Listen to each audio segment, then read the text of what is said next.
Tungkol ito sa ating paborito na broadcast journalist sa TV5, si Mr. Ted Filon, na walang takot na bumabatikos sa kapalpakan ng administrasyong ito.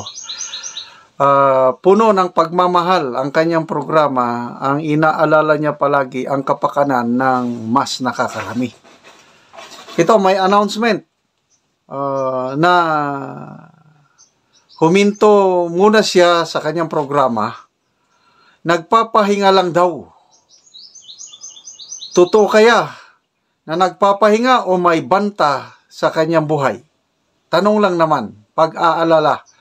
Okay, pakinggan natin ang announcement na ito ng kanyang kapartner, si DJ Chacha. Boy, ay, ano tawag dito? Siya'y nagpapahinga. Ano tawag dito? Ang lagi niya sinasabi, every time wala ako nagtatampisaw sa batis ng kaligayahan. Yan. Pero sinabi ba sa'yo kung nasan si Manong Ted niya? Secret daw. Pero malamang nasa bahay lang yun. Ito'y insulto sa katalinuhan ng mga Pilipino. Bago natin ipatuloy yung pagbatikos na sa gobyerno, ba kayo na nagpahinga lang? Sana nga naman, nagpahinga lang. Kasi lahat ng tao kailangan namang magpahinga. Sana naman, walang kinalaman ito sa politika, yung palagi niyang binabatikos, palagi niyang binibisto, palagi niyang binubuking. Sana totoo na nagpahinga lang siya. Mabuhay ka, Mr. Ted Filon. O pakinggan natin ng mga ilang bagay-bagay na pambabatikos niya sa mga opisyal sa gobyerno. Pinaglalaroan po tayo ng mga taong ito. Swapang sa pera. Are lawmakers out of their minds? Bakit? Ang mga salita ni JC, ganid, pinakagahaman, mga salita na ako po'y kinikilabutan. Mga kapatid, hindi po biro ito. Ito'y insulto sa katalinuhan ng mga Pilipino. Pinaglalaroan po tayo ng mga taong ito. Swapang sa pera. Anong masasabi mo nga dito sa budget natin sa susunod na taon? Kaya minabuti ko na tingnan yung report ng Bicameral Conference Committee at tingnan kung ano yung mga pagbabago na ginawa nila in a graph. At dito sa post ko nga ay klarong-klaro kung sino yung mga winners tsaka yung mga losers doon sa nangyaring Bicameral Conference Committee meeting. At nakikita natin yung pinakamalaking winner ay yung DPWH. Grabe, yung bar doon sa chart, kung saan pinakita yung dagdag doon sa kanilang budget, ay talagang gigante kumpara doon sa dagdag sa ibang mga ahensya at opisina. Tapos sa kabilang banda ay ang dami ding mga kaltas doon sa mga importanteng gastusin sa edukasyon, kalusugan, at nangunguna nga dito doon sa pinakababa ng chart naman ay yung PhilHealth subsidy na lagi natin pinag-uusapan. Pero gusto ko rin i-highlight yung ibang mga hindi masyadong napagtutuunan ng pansin tulad ng 4Ps na kinaltasan nila ng 50 billion doon sa 2025 budget. 50 billion pesos. Ito yung ito yung legitimate na ayuda.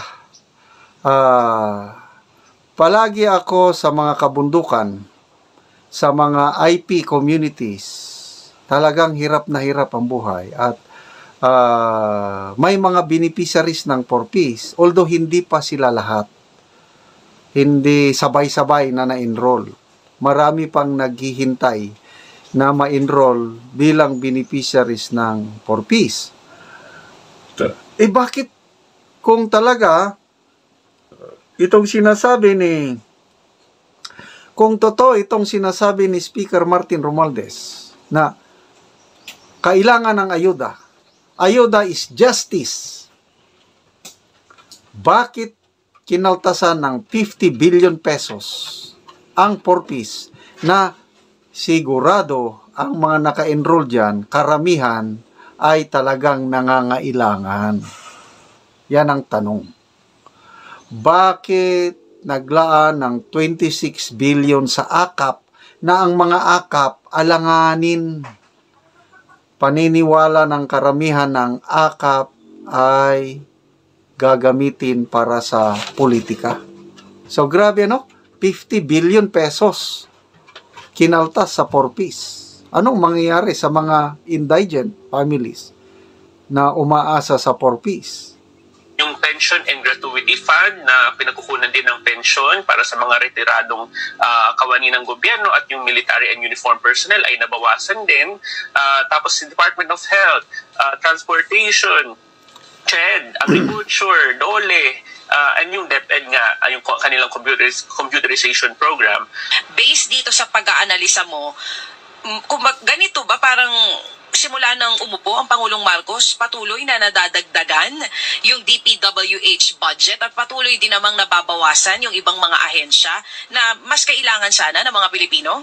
Ito na yung obserbasyon namin na simula noong umpisa ng Marcos administration, yung una nilang budget, 2023 budget, ay talagang lumulobo yung tinatawag na unprogrammed appropriations.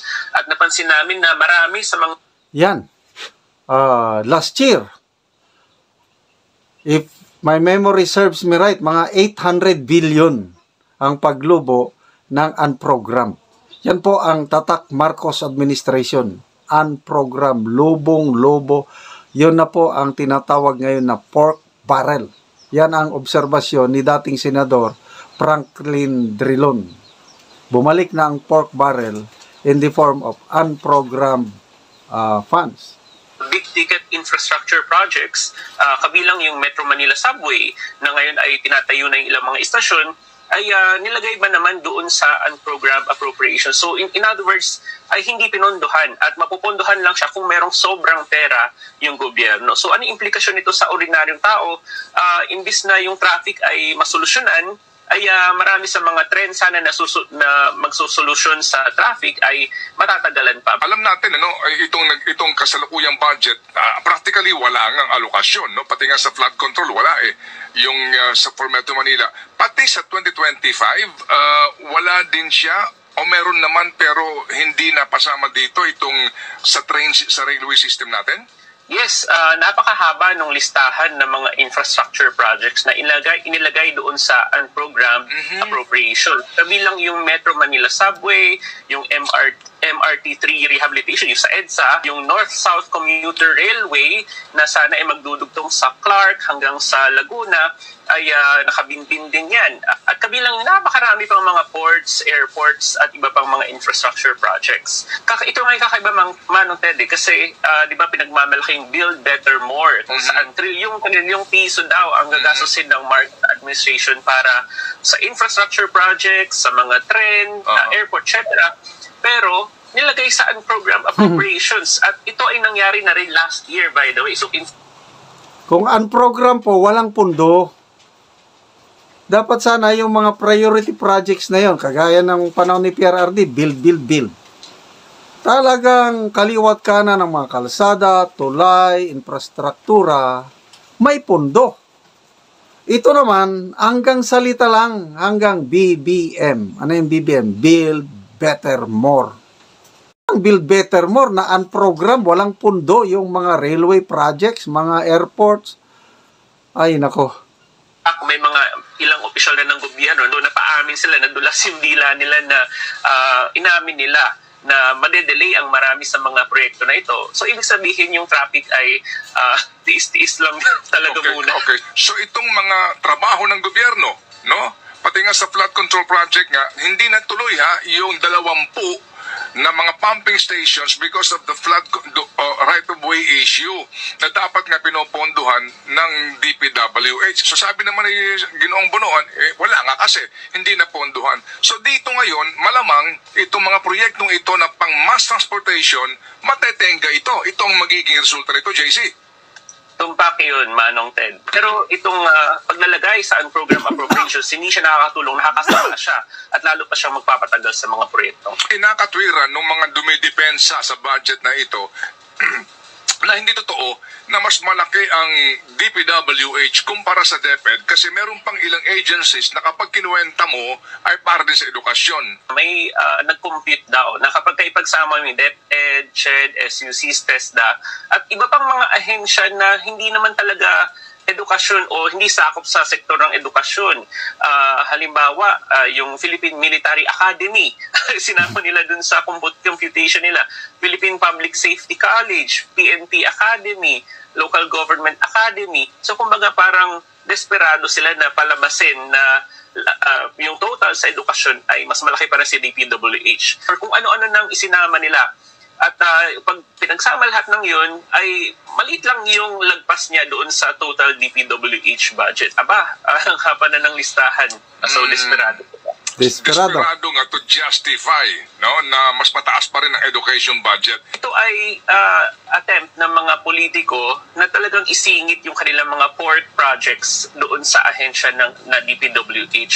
Isa itong naging unintended consequence noong pag-ban ng port sa economics ay merong mga tinatawag na political business cycle. So, bago mag-election, yung mga politiko at yung mga policy maker talagang nagbubuhos sila ng gastos kasi kapag gumagastos ang gobyerno, ay lumilikha ito ng trabaho, economic activity, income, etc. At bumabago yung pangalan nila sa mga botante. So, in fact, ito ay talagang nangyari hindi lang sa Pilipinas, kundi sa maraming ibang bansa. Pero napakagarapalan at talagang napakadahaman or damang-damang mo yung God. Okay, so garapalan dito sa Pilipinas, ano? So, yan, yan ang pinaka-last interview siguro ni Ted Filon. Ngayon, nagpahinga na siya. Sana naman walang banta sa kanyang buhay.